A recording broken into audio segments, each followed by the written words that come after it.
할렐루야. 주님을 사모하는 마음으로 이렇게 말씀 앞에 나오신 여러분들 주님의 이름으로 사랑하고 축복합니다. 우리 성도님들을 뵈면 TV는 거의 보지 않으실 것 같습니다. 늘 이렇게 하나님을 향해 기도하고 하나님 말씀 붙잡고 묵상하며 살아가고 또 교회 곳곳에서 헌신하며 그렇게 살아가는 그 시간들이 얼마나 또 아깝고 또 얼마나 귀하겠습니까? 그러니 TV를 볼 시간은 거의 없으실 것 같습니다.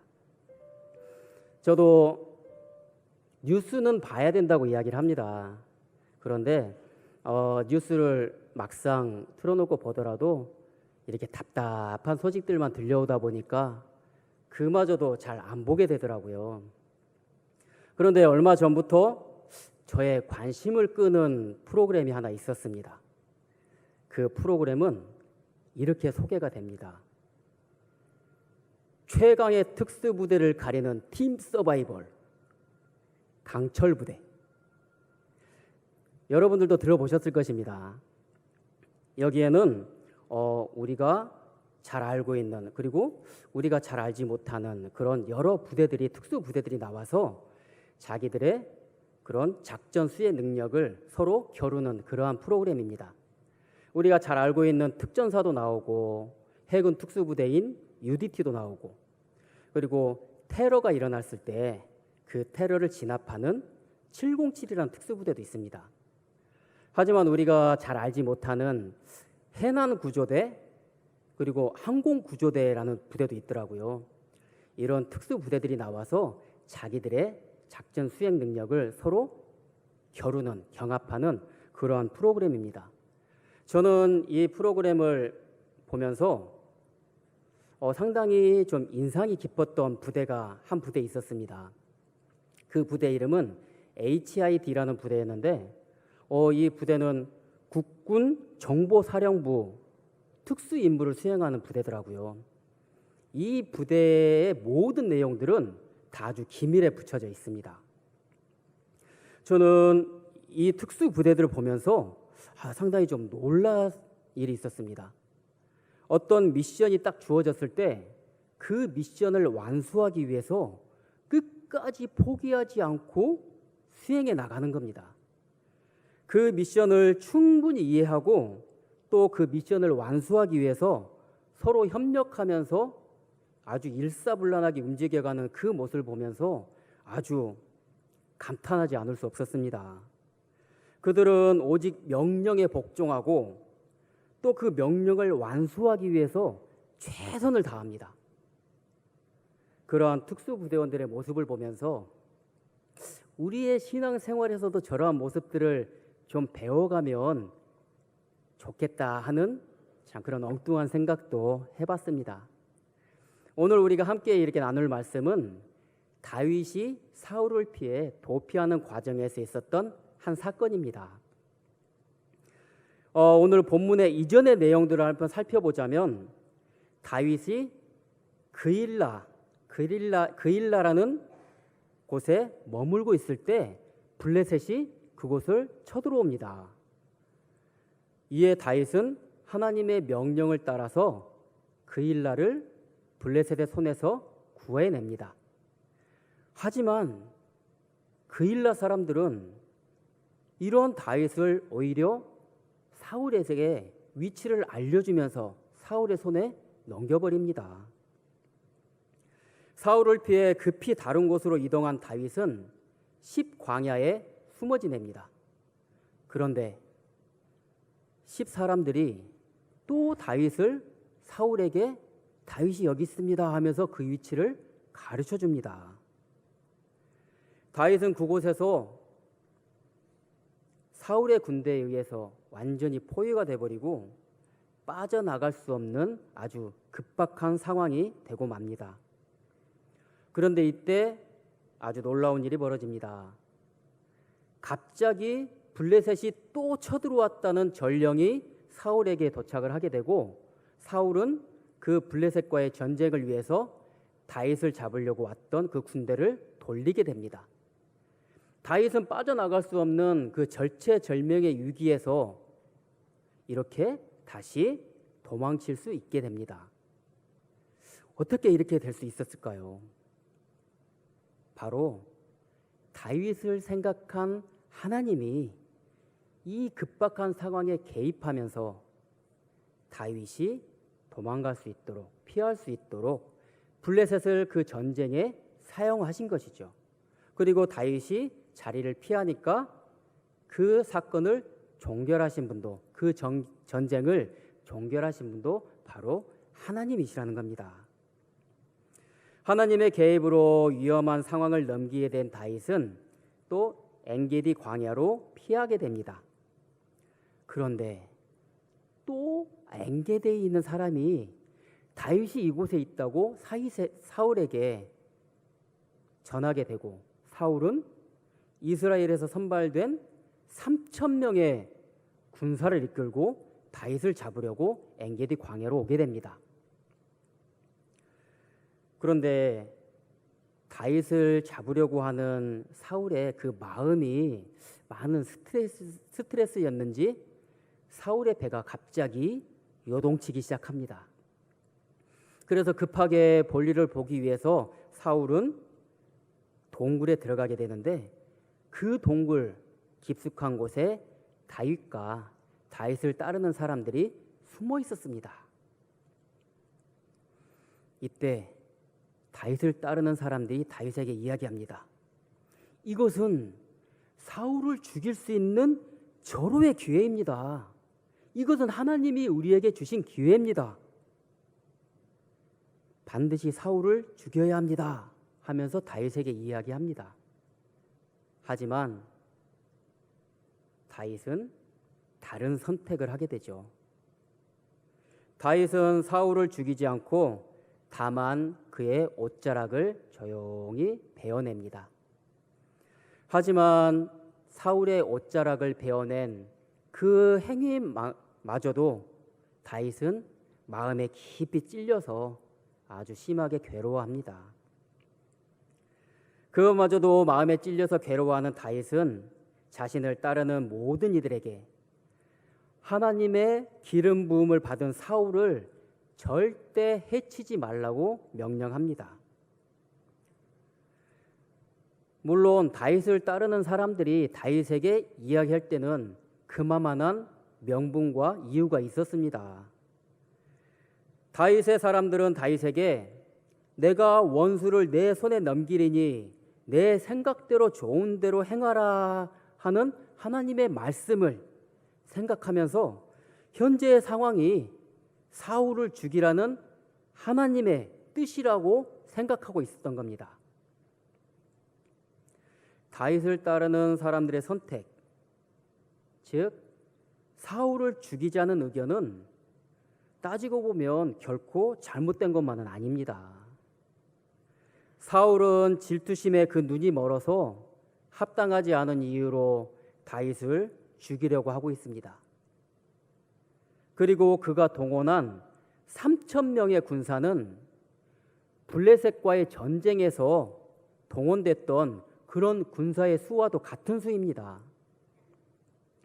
이처럼 블레셋과의 전쟁보다 다윗을 죽이는 일에 더 비중을 두고 있는 사울이 과연 백성들을 편안하게 다스리는 일에 열심을 하고 있었는지 참 생각하기는 어렵습니다. 이런 여러 가지 정황들로 미루어 봤을 때 다윗의 사람들이 주장하는 선택은 자신들을 위해서 그리고 이스라엘을 위해서 유익한 일이라고 할 수 있습니다. 하지만 다윗은 이들과는 다른 선택을 하게 되는데 그 선택의 기준은 단 한 가지였습니다. 그것은 바로 하나님의 마음이었습니다.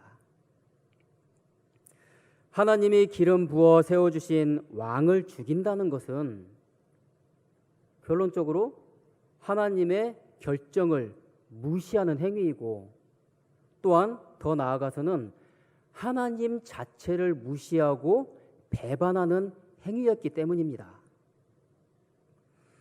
다윗의 사람들은 그 동굴에서 사울을 보며 자신들이 지키고 싶은 것을 생각했습니다. 하지만 같은 상황에서 다윗은 자신이 지켜야 할 것을 생각하고 있었습니다. 사랑하는 성도 여러분, 이들의 모습 속에서 우리가 알 수 있듯이 지키고 싶은 것은 바로 우리의 뜻, 우리의 생각입니다. 하지만 이와는 달리 지켜야 할 것은 바로 하나님의 뜻, 하나님의 마음입니다. 사람의 생각은 결코 하나님의 생각과 같을 수가 없습니다. 사람은 누구나 자기의 안위와 이익을 생각하기 마련이기 때문입니다. 하지만 다윗의 선택의 기준은 바로 하나님이었고 그 기준을 철저히 지키기 위해서 노력했습니다. 더구나 다윗은 단지 사울의 옷자락을 벤 것만으로도 마음이 너무 괴로워할 정도로 그 마음은 하나님께 향해 있었습니다. 그런데 이 상황을 생각해 보면서 한 가지 놀라운 사실을 떠올리게 됐습니다. 사울이 급한 용물을 보기 위해 들어간 곳이 어디였습니까? 바로 동굴입니다. 여러분들도 이러한 저런 경험 속에서 또 여행을 하는 속에서 한두 번 정도는 동굴을 경험해 보셨을 것입니다. 그 동굴은 어떻습니까? 일단 컴컴하고 조용하고 소리가 울립니다. 그래서 작은 소리에도 인기척을 금방 느낄 수가 있는 거죠. 하지만 사울은 다윗이 자신의 옷자락을 베어가는 것조차도 눈치채지 못하고 있었습니다. 그렇다고 사울을 둔한 사람이라고 생각할 수는 없습니다. 전쟁에 친히 군대를 이끌고 나가서 싸우는 왕이고 또한 그러한 전쟁을 수없이 경험해 보았기 때문에 사울을 둔한 사람이라고 생각할 수는 없습니다.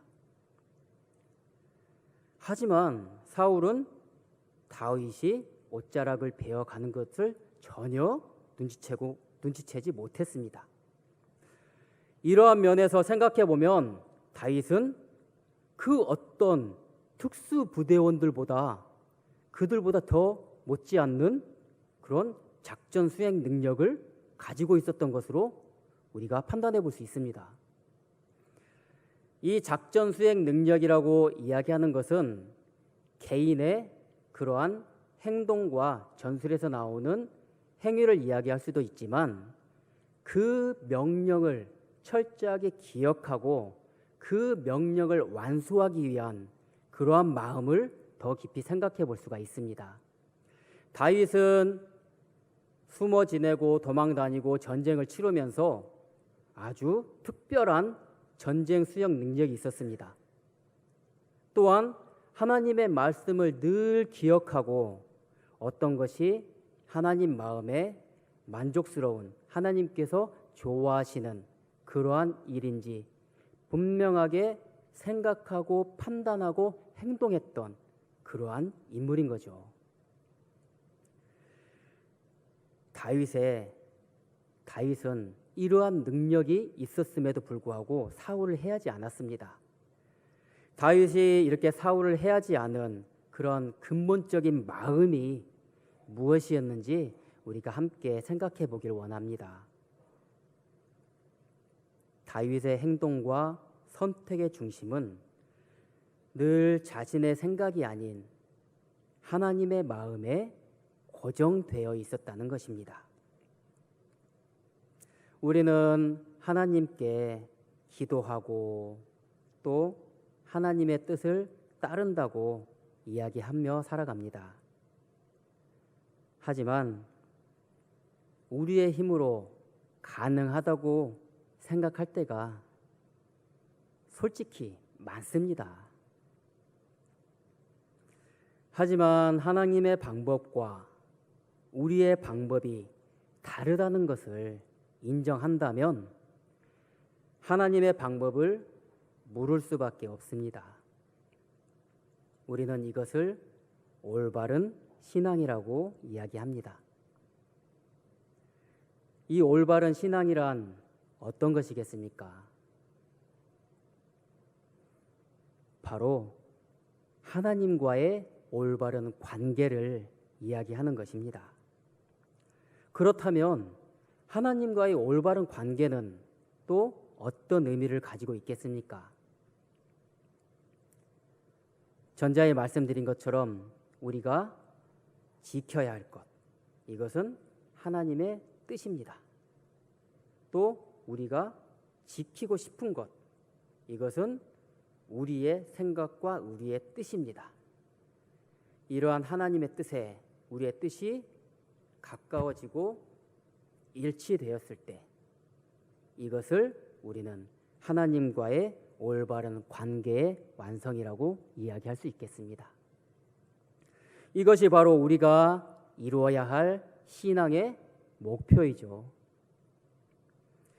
하나님의 뜻이 아무 거리낌 없이 인정되고 이해되는 것, 그리고 그 뜻이 우리의 삶의 중심이 되고 또한 기준이 되는 것, 이것이 하나님과의 관계의 완성이 아니겠습니까? 이것을 위해 우리는 늘 말씀을 묵상하며 생활합니다. 바로 말씀을 통해서 우리는 하나님의 뜻을 알 수 있기 때문입니다. 그 말씀을 통해서 우리가 어떻게 변화되는지 하나님께서는 가르쳐 주십니다. 성경 말씀 함께 보겠습니다. 골로새서 3장 16절의 말씀입니다. 이 말씀에서 우리가 그 말씀 안에서 어떻게 변화되고 나아갈 수 있는지 가르쳐 주십니다. 우리 한 목소리로 함께 봉독하겠습니다. 그리스도의 말씀이 너희 속에 풍성히 거하여 모든 지혜로 피차 가르치며 권면하고 시와 찬송과 신령한 노래를 부르며 감사하는 마음으로 하나님을 찬양하고. 아멘. 그리스도의 말씀이 우리 안에 풍성하게 거하게 되면 어떤 일이 일어나게 됩니까? 그 모든 지혜로 서로가 피차 가르치고 또 권면하고 잡아주고 의지하고 이끌어주고 또한 시와 찬송과 신령한 노래를 부르며 하나님을 찬양하고 하나님을 높이고 하나님을 예배하는 삶이 되어지고 늘 하나님의 은혜와 사랑에 감사하는 마음을 가지게 됩니다. 그리하여 그 결론은 바로 하나님을 찬양하며 하나님을 높이는 그러한 삶이 되는 것이죠. 말씀 알기에 힘쓰는 저희 모두가 되길 소망합니다. 이것은 예배로 시작이 됩니다. 예배를 통해서 하나님의 말씀을 듣고 배우고 알게 됩니다. 또한 알게 된 말씀을 우리의 삶에서 실천하며 생활하며 나아갈 때 이것이 우리의 삶의 능력으로 나타나게 됨을 믿는 여러분들 되시기를 주님의 이름으로 축복합니다. 바로 믿음과 행위를 통해서 비로소 이루어지는 것이죠. 또한 우리는 항상 하나님의 뜻, 하나님의 말씀을 알게 해달라고, 깨닫게 해달라고 기도합니다. 기도를 통해서 하나님은 우리를 이끌어 가십니다.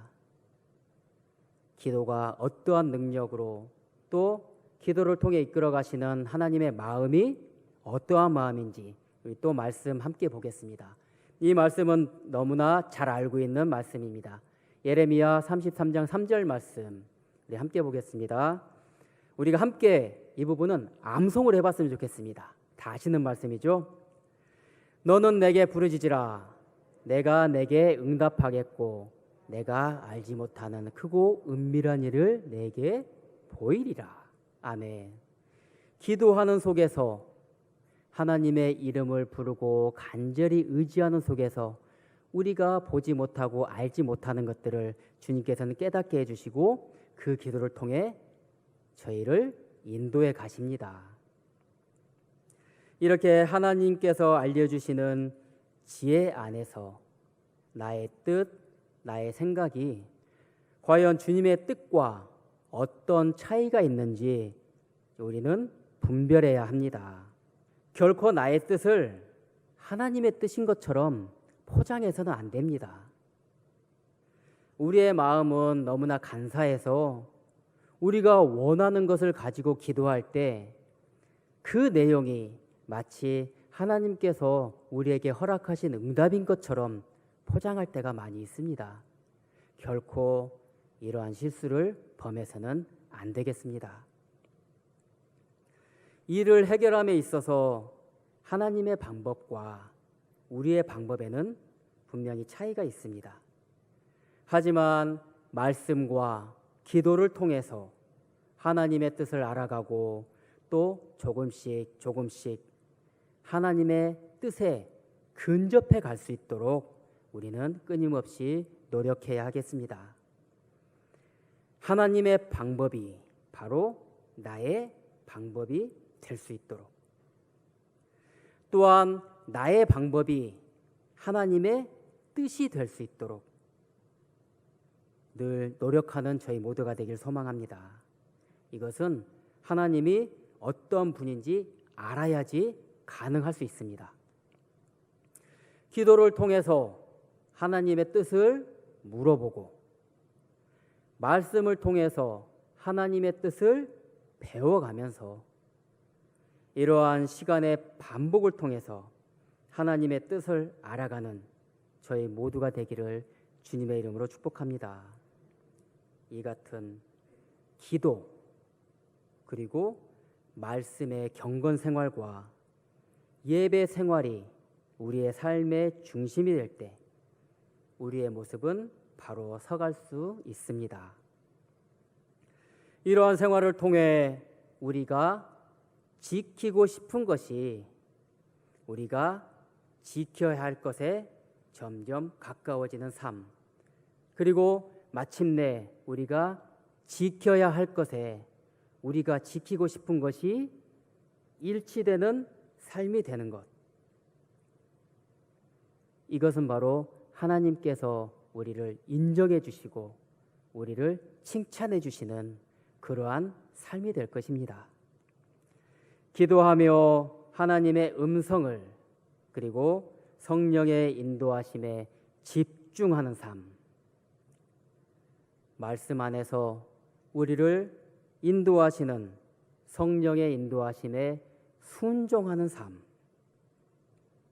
이러한 예배 생활을 통해서 하나님을 가르쳐 주시는 성령의 인도하심에 감사하는 우리 제2권사회 회원들과 모든 성도님들의 삶이 되기를 주님의 이름으로 축복합니다. 네.